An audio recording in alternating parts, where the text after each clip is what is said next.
comments. Rajdeep Sardesai, our consulting editor. Also with me is Poulomi Saha, Preeti Chaudhary, editors. All of them looking very closely at all of these political developments, especially in a year where there are going to be 10 elections and then the big one in 2024. Rajdeep, coming to you first for opening comments from all of you. What did you think of Rahul's speech? You know, Shiv, Rahul Gandhi, I think, came to Parliament today with a three-point agenda. And the three-point agenda was Adani, Adani and Adani. It was not a typical response to a motion of thanks to the President's address speech, where you generally talk about a variety of issues. You may raise rising prices, unemployment, land acquisition, the kind of issues that Rahul Gandhi has raised in the past.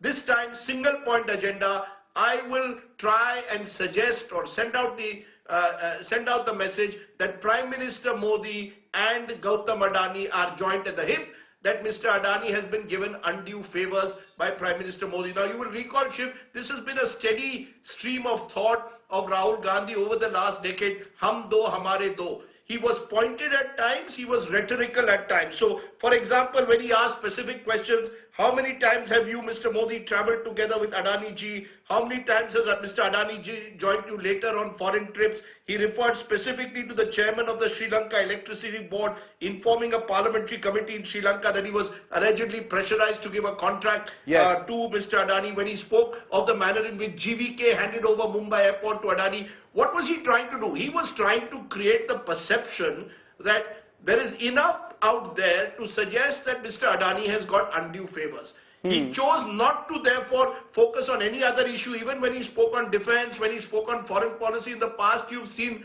Ashiv, he's spoken about China. This time it was only Adani. So given what's happened with the Hindenburg report, the meltdown in Adani shares, he perhaps thought this is the moment to strike. I don't know when I'll get next a moment like this in Parliament, and thereby I can set the tone for possibly this election season by sending out the message that this government is guilty of cronyism. So it was at one level pointed, but there were also the usual flashes of rhetoric that perhaps were more generalized. But I think the overall message was very clear. The Congress party is determined to keep the attack on the government on the Adani issue. Has it found mudda number one for 2024? Many of those things that Rahul Gandhi said also, very similar to some of the things he said, the tone which he used as well in the 2018-2019 campaign as well. Preeti, bringing you in, what was your reading of the speech? What were the big takeaways for you?